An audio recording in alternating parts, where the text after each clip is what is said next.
Sit back in your old rocking chair.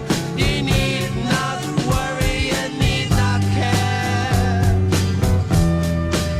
You can go anywhere. Shangri-La,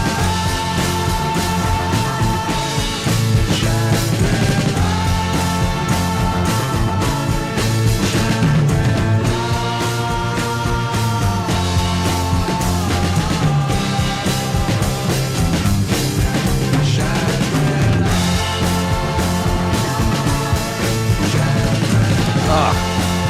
The drumming is so good.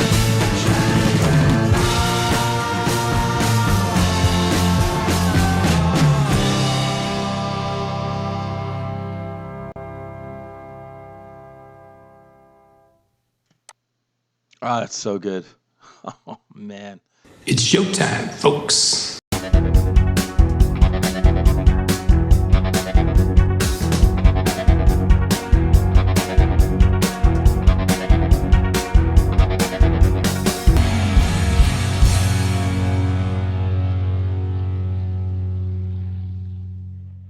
Hey everyone, and welcome to another episode of Into the Music. I'm excited about this one. I'm excited about almost all of them, but this one especially so because Ian Northcliffe wants me to react to a song by the Kinks.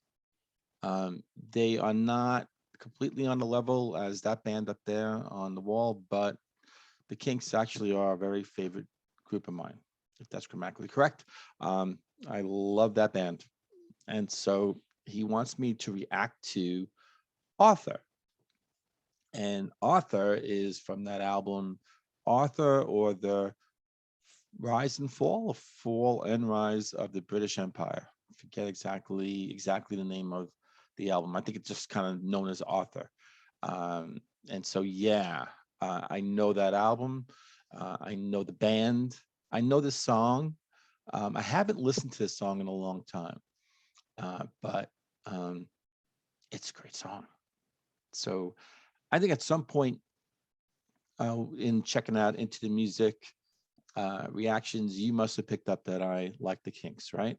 You think so, right? I mean, we've done a couple of Kinks songs in the past. These are songs that Chris chose for me, a little bit more obscure. This one is more one of their well-known songs. So I'm really curious.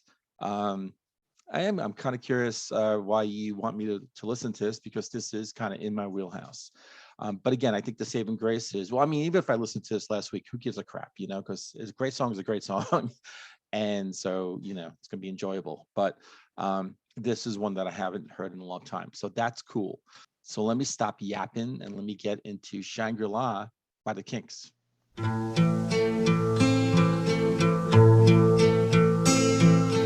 now that you've found your paradise, this is your kingdom to command. You can go outside and polish your car, or sit by the fire in your Shangri-La. Here's your reward for working so hard. Gone are the lavatories in the backyard. Gone are the days when you dreamed of that car. You just want to sit in your Shangri-La. Put on your slippers and sit by the fire. You've reached your top and you just can't get any higher. You're in your place and you know where you are, in your Shangri-La. Sit back in your old rocking chair. You need not worry, you need not care. You can't go anywhere. Shangri-La, Shangri-La.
Love this.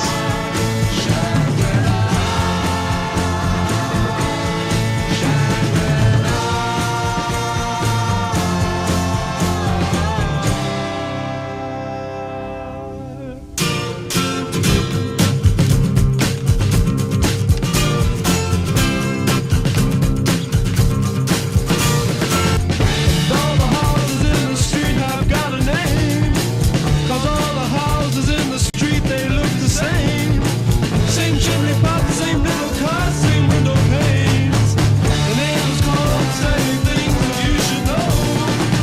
They say the lies, they drink their tea and then they go. They Those check horns. out business and another Shangri-La. The gas bills and the water rates, the payments on the car. Too scared to think about how insecure you are. Life ain't so happy in your little Shangri-La.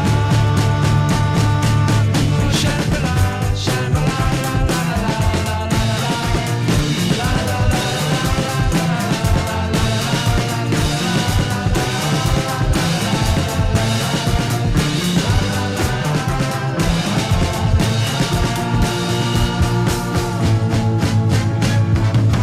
Put on your slippers and sit by the fire.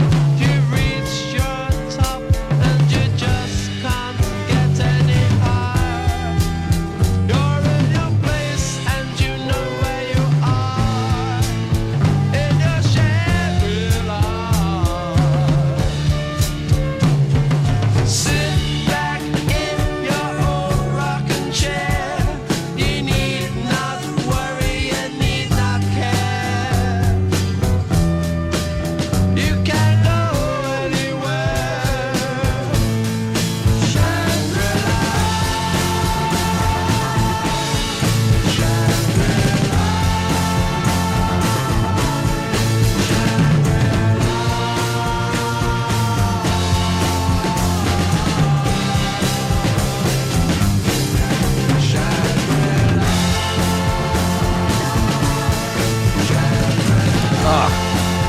The drumming is so good.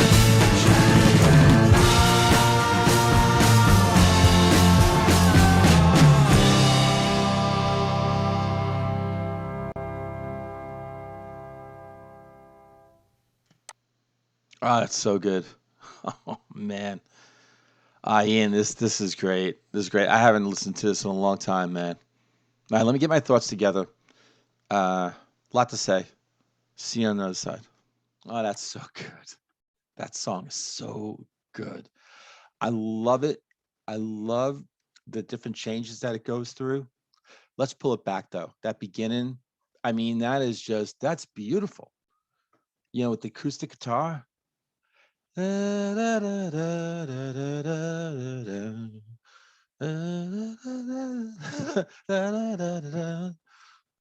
just love that beginning, and it just kind of moves, right? It goes, it takes a kind of unconventional route. It makes the right, and then makes the left, and then backs up, and then goes forward, and then turns around a bit.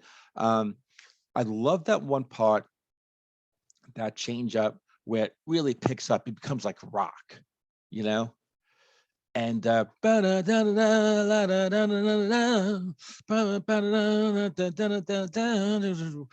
drumming is Mick Avery, right? Mick Avery. I think Avery was a drummer at least into the 70s, right? Maybe even the early 80s.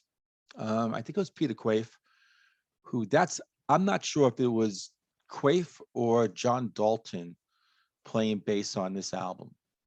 This album was, I think, 1969. And I think that's when Quaife left. He left after the Village Green Preservation Society, right? The Village Green, that album, which is great. That's actually one of my favorite albums, not just of the Kinks, like of all time. I love that album. He's definitely Avery. Quaife is definitely playing bass on that album.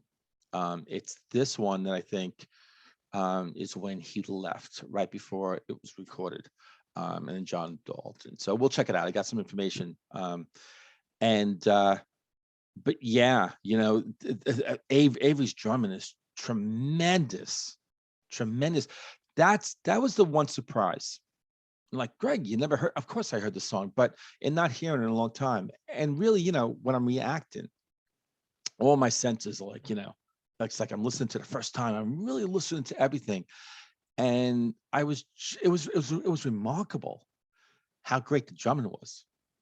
I mean, Avery was a good drummer, great drummer. I love his drumming in the Kinks, but just listening to this so intently, that was a revelation for me, how great his drumming was on this song. Um, and this song, listening to it reminded me how interesting, it wasn't just this kind of sort of a cookie cutter kind of this from beginning, and then it sort of, that's how it ended. I forgot how, again, all these sort of changes and stuff like that, all these twists and turns. So interesting, so fun.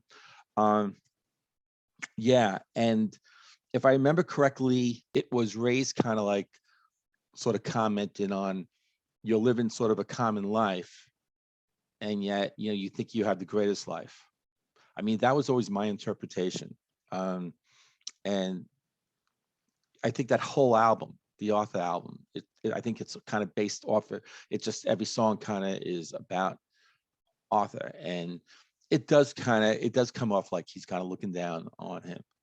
But I think this song here, I mean, really, when you just listen to the lyrics, and I'll pull it up, but I think it's more an observation, and it does come off like, he's making fun of it. But yeah, I mean, let's be honest, right? I mean, Ray never wanted that kind of life. He lived a rock and roll life, and that was the life that, life of artistry and creation and excitement, and, not that life that he was observing through family. And yeah, so let me see if how correct I am. And so Shangri-La, it's a song written by Ray Davies and the Kinks. Really? 1969. I was right about that. Author, or the decline and fall. Okay, I think I said rise or something. The decline and fall of the British Empire. The song's inspiration can be traced back to when the band visited the Davies brother's sister Rose and her family in Australia.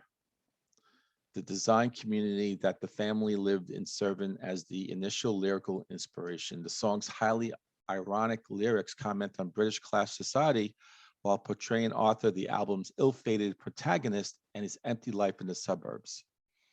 Empty life. That's the thing, it's like the way Ray was seeing it, um, how could it be otherwise?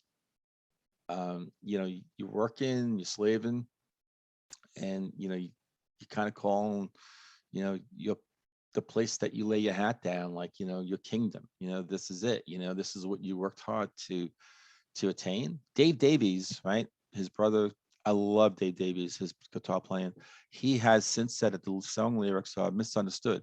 He said, quote, particularly I like Shangri-La, a very compassionate song which was totally misinterpreted as though we were having a go at the little common man. The thing is that I don't think Dave wrote the song. I think this is Ray. Ray wrote most of the songs. I mean, Dave is contributing musically, but this is Ray, and it was a common knock on Ray. I mean, the Village Green album. I mean, Ray just has a field day with just what he kind of looks at as like just sort of common folk things.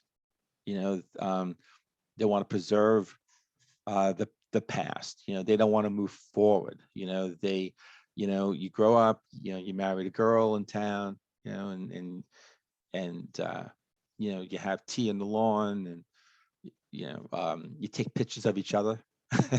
It's just things like, again, it was commentary, and he would poke fun at it big time. But when you think about it too, I mean, he grew up in a family, in a life like that, something that he didn't want, and he saw his family, his sister, marry off and kind of live that life. Let me actually pull up the lyrics, and let's see, someone writes something, someone's contributed, and they're saying that Ray is talking about Arthur Morgan, his lazy and extravagant lifestyle in his home, Shangri-La. Lazy? I don't know if it was lazy.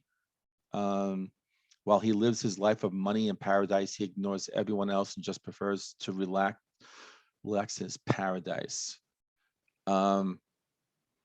Okay, so maybe he's talking more about, the running theme in the album.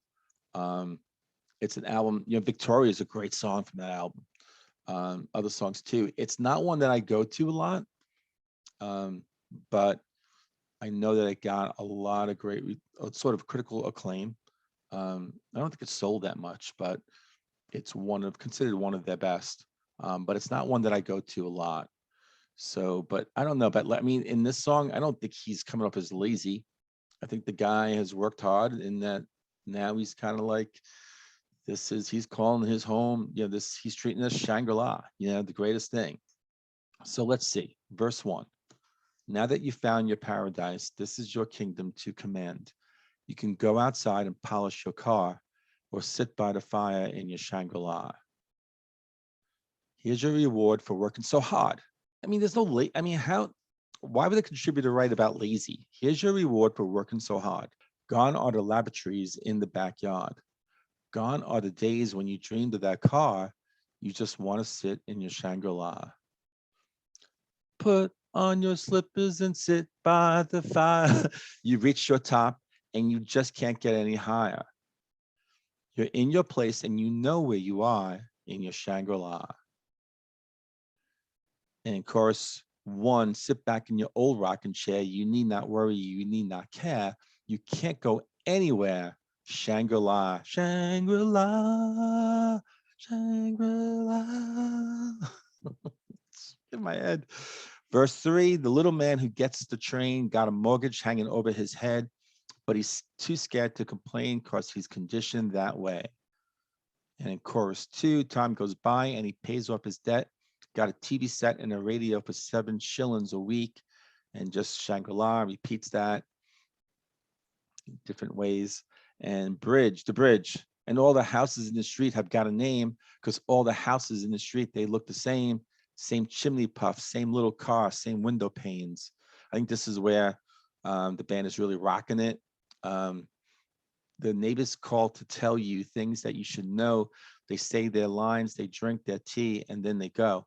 They tell your business in another Shangri-La, the gas bills and the water rates, the payments on the car. Too scared to think about how insecure you are. Life ain't so happy in your little Shangri-La. Yeah, it's like, you get a job and you bring home the money and you gotta make sure you pay the bills and you're paying the mortgage. Nothing comes free.